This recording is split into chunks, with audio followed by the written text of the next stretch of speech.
I stopped paying her rent and she didn't speak to me for 3 weeks until her abusive boyfriend shoved her to the ground. I stopped paying her rent and she didn't speak to me for 3 weeks until her abusive boyfriend shoved her to the ground. She'd been dating this guy for months. He had no job, no plans, just lived off my money. When I found out, I cut her off completely. She blocked her own best friend because he told her to. She called me toxic for trying to help. Then her friend called me at midnight. My sister was at her place covered in bruises. Jake had pushed her during a fight about his lies. She almost took him back. But then she came home early and found him with another woman. That's when he got violent again. He refused to leave the apartment. He claimed he had tenant rights after 7 months of doing nothing. I helped her file a restraining order against him. It worked. She finally saw the truth. Was I right to cut her off even though it took her hitting rock bottom to see the truth? She spent their inheritance on smokes, flights, and hotels. She spent their inheritance on smokes, flights, and hotels.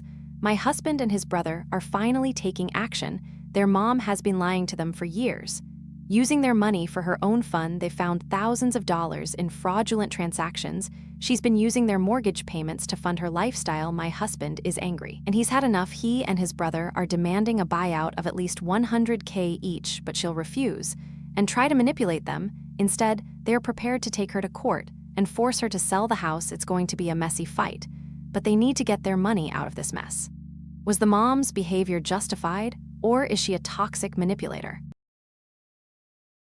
He cheated 4 days after my birthday, moved in with her, and turned into a monster I don't recognize. He cheated 4 days after my birthday, moved in with her, and turned into a monster I don't recognize. He snuck out while I was asleep with our toddler after a 16-hour shift. When I found out, he was already posting pictures with her on Facebook. She messaged me saying I couldn't keep a man. But that was nothing compared to what came next. After they broke up, he became verbally abusive every single time we exchanged our son. He blamed me for the affair, said I was a horrible wife, told me he hates me. I tried everything to stop it, but nothing worked. When I started dating someone new, he stalked my boyfriend, found out where he lived, and got arrested.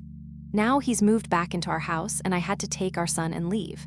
I lost my home, my family, my dogs, everything, and somehow it's still not enough for him. After all this abuse and stalking, should you fight harder in court, even though you're terrified it'll make things worse? She abandoned our son for 4 years, then called asking to move into my house when her marriage fell apart. She abandoned our son for 4 years, then called asking to move into my house when her marriage fell apart. My ex-girlfriend got married 7 years ago to a guy who despised our kid. 4 years back, I won full custody. She basically disappeared from his life. Last week she calls me crying, says her husband is cheating and she needs to leave him. She wants to move into my house with her 2 younger kids until she figures things out. I said no. My son said no. He needs our home to be his safe place, not a place filled with his mom who ghosted him. My sister started attacking me, saying I'm cruel. She said my ex could live in my garage apartment and it wouldn't bother us. I told her my ex owes me over 10 grand in unpaid child support. She can stay with my sister instead. My sister said that was impractical. So here I am, the bad guy for protecting my son's peace. Should he sacrifice his son's emotional safety and stability to help an ex who abandoned the kid and owes thousands in unpaid support? My husband's family is moving into our apartment for 6 weeks and he never asked me first. My husband's family is moving into our apartment for 6 weeks and he never asked me first. That's 7 people in a 2-bedroom during peak summer heat. I'll be home alone with all of them while he's at work. His parents are strict vegetarians, so I can't cook what I eat. I have to change how I dress, what I eat, everything about my life. For 6 weeks straight. He promised me for 7 years that he'd handle these things. He said decisions about our home would be ours together. But when I found out everything was already booked, his response was basically too bad. Now I'm thinking about leaving for 2 weeks just to breathe. Should I go or should I stay and suffer through this? Would you leave your husband to escape his family or force him to actually set boundaries? She filled the house with pink pillows knowing I hate them, then told me my opinion doesn't matter anymore. She filled the house with pink pillows knowing I hate them, then told me my opinion doesn't matter anymore. 3 years ago I told her pink was off limits. Yellow too, because of a childhood trauma. She asked me directly about the pillows yesterday, so I answered honestly, I hate them. She exploded, said I'm not letting her be a person. Then she said my opinion no longer matters in our own home. I've been hiding in the garage just to avoid the pink everywhere. We've been fighting every weekend, and I'm exhausted trying to keep the peace. But when she asked directly, I couldn't lie. Now she's saying my feelings about my own bedroom are invalid. How do I stay in a relationship where I'm not allowed to have opinions? Is he supposed to pretend he loves something that triggers him just to keep the peace? She tried to invite 10 strangers to my baby shower, and I shut her down. She tried to invite 10 strangers to my baby shower, and I shut her down. She was supposed to just help with food, but took over the whole planning. My mom and aunts had it covered, but she wouldn't listen. She even wanted to invite her own friends. People I'd never met. I told her no.